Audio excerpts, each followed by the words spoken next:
1.1 સ્વાધ્યાય પૂરું કર્યા પછીનો પોઈન્ટ, સાદું વિધાન કોને કહેવાય અને તેનું નિષેધ શું છે?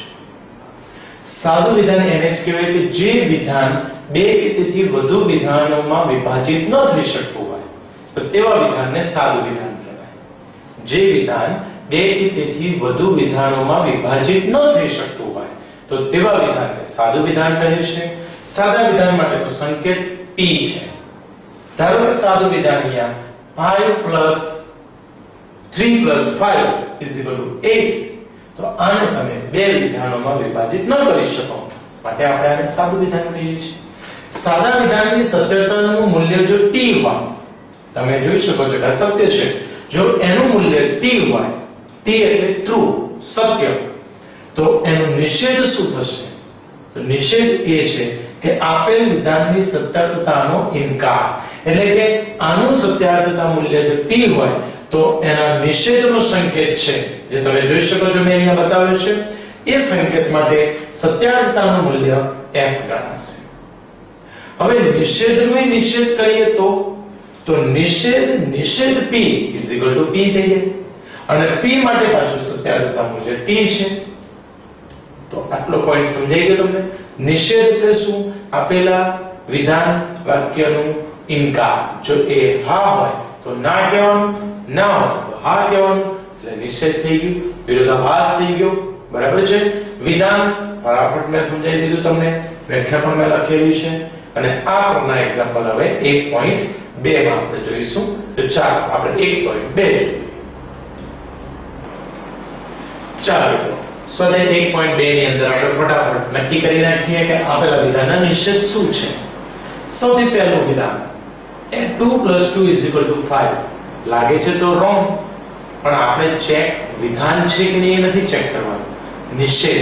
નિષેધ માટે આપણે અહીંયા લખીશું કે 2 + 2 ≠ 5. થઈ ગયું વિધાન. મેં તમને પહેલા જ કીધું હતું કે નિષેધ જ્યારે તમારે શોધવું હશે ત્યારે હકારનો નકાર બનાવી દો, ઇંગ્લિશમાં તમે જેમ કરતા હતા એમ. ચાલો, ચોરસનું ક્ષેત્રફળ a πr² સૂત્રથી મળે છે. આ સૂત્રથી મળે છે એની જગ્યાએ લખવાનું કે સૂત્રથી મળતું નથી. ચાલો, ક્લિયર? સમઘન એ સમતલ્ય આકૃતિ છે એની જગ્યાએ આપણે લખીશું કે સમઘન એ સમતલ્ય આકૃતિ નથી. ઓકે?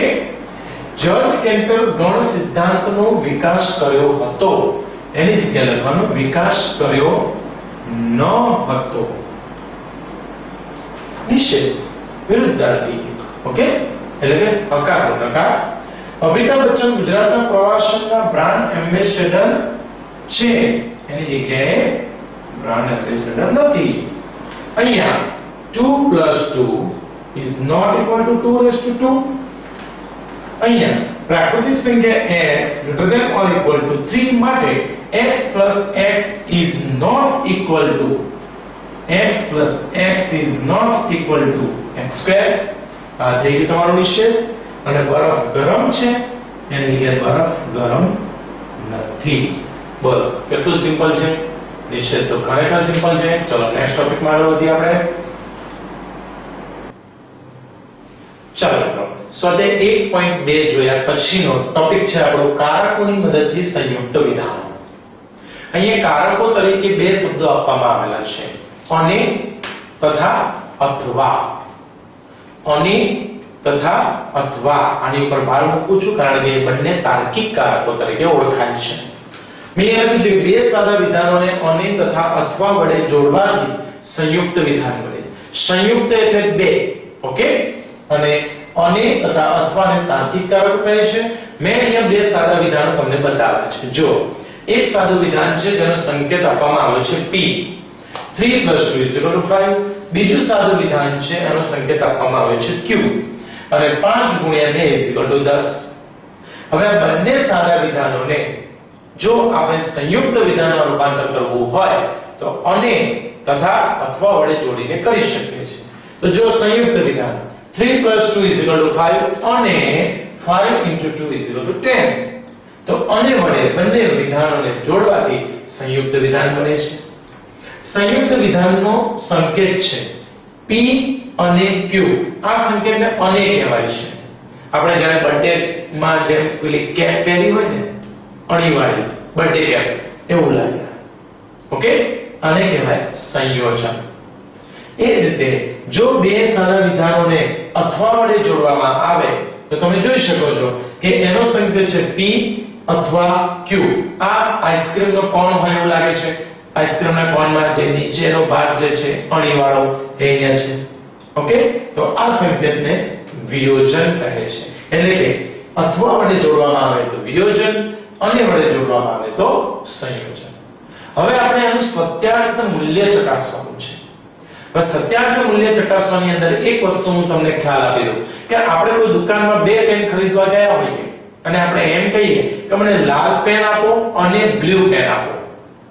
ઓકે, તો દુકાનદાર આપણને બંને પેન આપશે કારણ કે અનેનો ઉપયોગ કર્યો છે. અને એટલે તમે માંગેલી બંને વસ્તુઓ. જ્યારે અથવાનો ઉપયોગ કરો તો કે દુકાનદારને તમે એમ કહો કે મને લાલ પેન આપો અને એની જગ્યાએ અથવા મને વાદળી પેન આપો, તો બેમાંથી એક પસંદ કરવાનું તમને કહેશે દુકાનદાર અને એક જ પેન તમે ખરીદશો. બસ એટલું જ અહીંયા સત્યાર્થના મૂલ્યમાં ધ્યાન રાખવાનું છે. તો જો સાદા વિધાન આપણી પાસે P અને Q બંને હતા. અહીંયા જોઈ શકાય છે કે P વિધાન જે વાક્ય છે એ બિલકુલ સત્ય છે, તો અહીંયા T બતાવ્યું. ઓકે, અને Q પણ સત્ય છે 5 એટલે T બતાવ્યું. જો બંને વાક્યો સત્ય હોય તો P અને Q પણ કેવું થશે? સત્ય થશે.